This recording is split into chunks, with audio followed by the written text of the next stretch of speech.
July వరకు వడ్డీ భారం రైతు మీద పడేది కాదు కదా. ఈ 8 నెలల కాలానికి వడ్డీ భారం రైతు ఎందుకు భరించాలి? మీరు ఇచ్చిన మాట తప్పుతున్నారు కదా. అందువల్ల మేము ప్రభుత్వంతో కోరేది డిసెంబర్ 9, 2023 ప్రామాణికంగా తీసుకొని మీరు ఏ మేనిఫెస్టోలు అయితే పెట్టారో, ఏ బాండ్ పేపర్ మీద అయితే మీరు రాసిచ్చారో దానికి మీరు కట్టుబడి ఈ రుణమాఫీ చేయాలి. ఆ డిసెంబర్ 9, 2023 తర్వాత ఉన్న వడ్డీ కూడా రాష్ట్ర ప్రభుత్వమే భరించాలని చెప్పి బీఆర్ఎస్ పార్టీ డిమాండ్ చేస్తుంది. డిసెంబర్ 9, 2023 నాటికి అసలు వడ్డీ కలిపి 2 లక్షలు. ఆ డిసెంబర్ 9 నుంచి ఏ రోజు వరకు అయితే రుణమాఫీ ఆలస్యం అవుతుందో ఆ రోజు వరకు అయ్యే వడ్డీ కూడా రాష్ట్ర ప్రభుత్వమే భరించాలి. అది మీరు రైతులకు ఇచ్చిన మాట, అది మీరు ప్రభుత్వంగా ఎన్నికల ముందు ప్రజలకు ఇచ్చిన మాట. దాన్ని నిలుపుకోవాలి, మాట మీద నిలబడాలని చెప్పి బీఆర్ఎస్ పార్టీ డిమాండ్ చేస్తుంది. ఇకపోతే రైతుల పట్ల ఇందులో 4.13 ఇలా కొంత బాధ కలిగేది ఏంటంటే రైతులను అవమానపరిచే విధంగా పెట్టారు. రైతు యొక్క బాధ్యతలు అని చెప్పి ఇందులో ఒక పాయింట్ రాశారు. ఏమంటారు?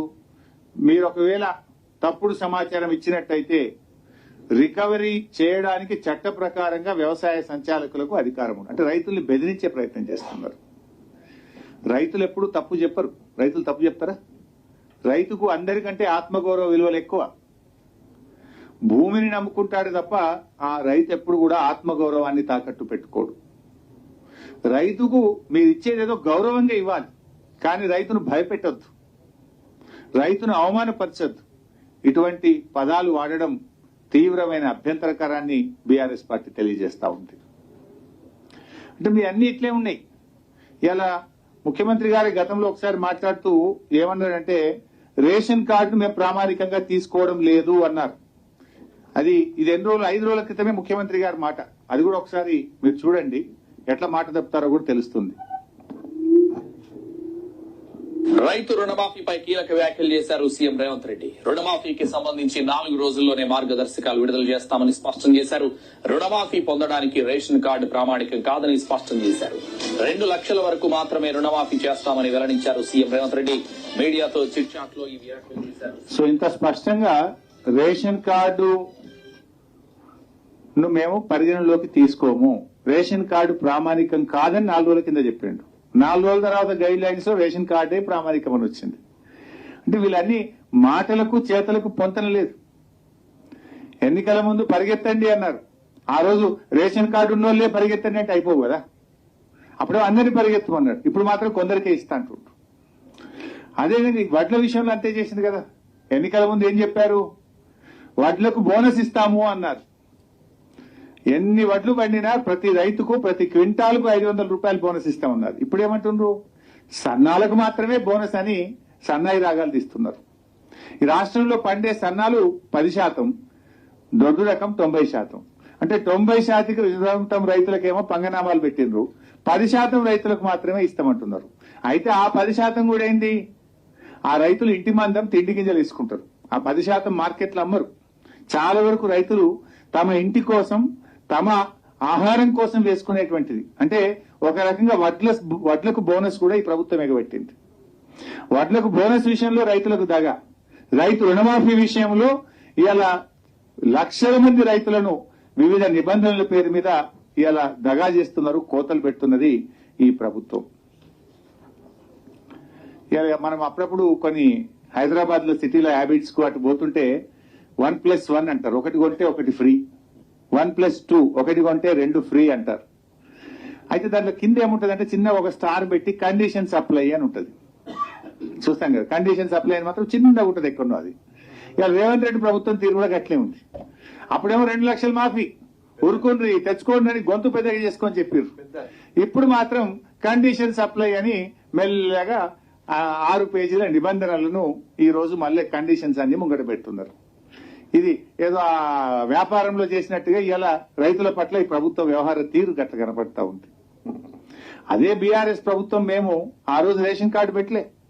మొదటి విడతలో 35,31,000 మంది రైతులకు 16,144 కోట్లు మాఫీ చేశాం. రెండవ విడతలో 22,98,000 మంది రైతులకు 13,000 కోట్లు మాఫీ చేశాం. 2 విడతలు కలిపి 29,144 కోట్లు మేము రైతు రుణమాఫీ కింద రాష్ట్రంలో రైతులకు చెల్లించాం. కానీ మీరేమన్నారు, మేము తక్కువ చేసినామని, రెండో విడతలో పూర్తిగా ఇవ్వలేదని, మేము 2 లక్షలు ఏకకాలంలో చేస్తామని, నిబంధనలు లేవని, ప్రతి రైతుకు మేలు చేస్తామని. ఇవాళ మీరు పిఎం కిసాన్ నిబంధనలు, రేషన్ కార్డు నిబంధనలు, కుటుంబం యొక్క నిబంధనలు, రీషెడ్యూల్ పేరు మీద నిబంధనలు, ఆధార్ కార్డు పేరు మీద నిబంధనలు, స్వల్పకాలిక పట్టణాల పేరు మీద నిబంధనలు, ఇన్ని నిబంధనలు పెట్టి ఇలా రైతులకు రుణమాఫీ ఎగ్గొట్టే ప్రయత్నం ప్రభుత్వం చేస్తా ఉంది. ప్రజలు గమనిస్తా ఉన్నారు. సో ఇప్పటికైనా నేను ప్రభుత్వాన్ని కోరేది ఒక్కటే, ఈ నిబంధనలను సరళించండి, వీటిని వెంటనే రద్దు చేయండి.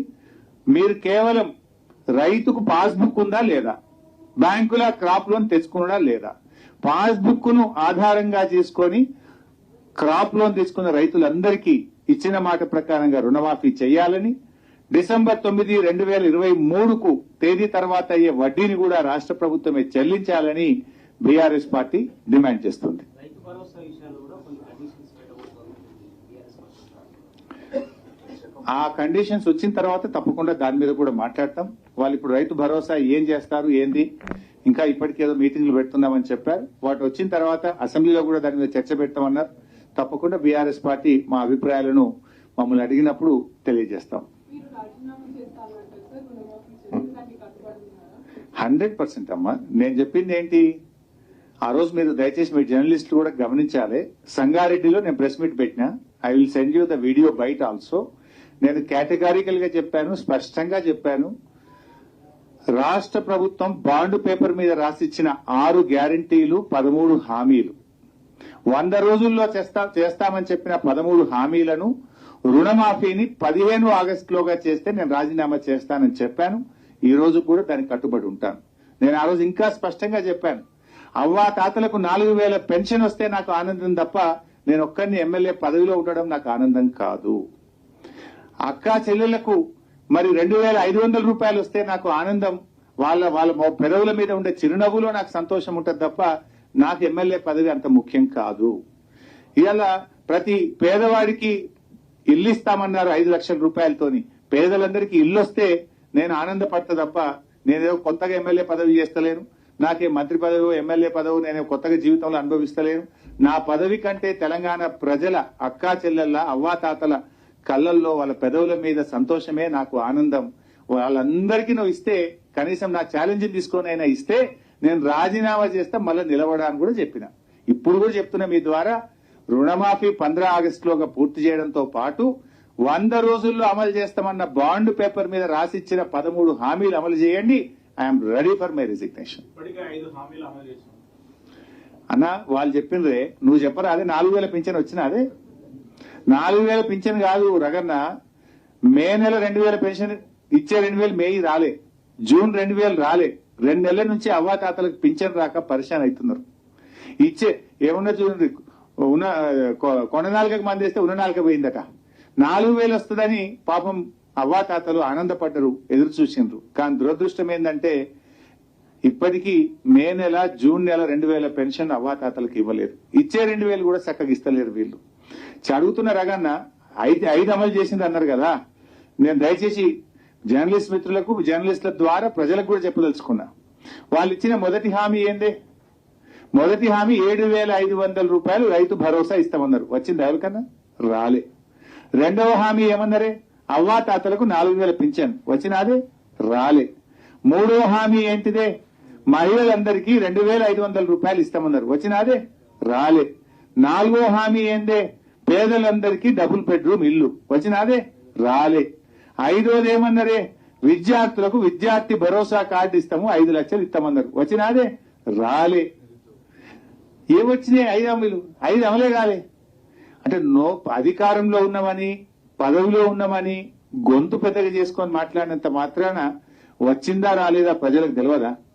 ఈ రాష్ట్రంలో అక్కచెల్లెలకు 2,500 వచ్చిందా లేదా అక్కచెల్లెలకు తెలియదా?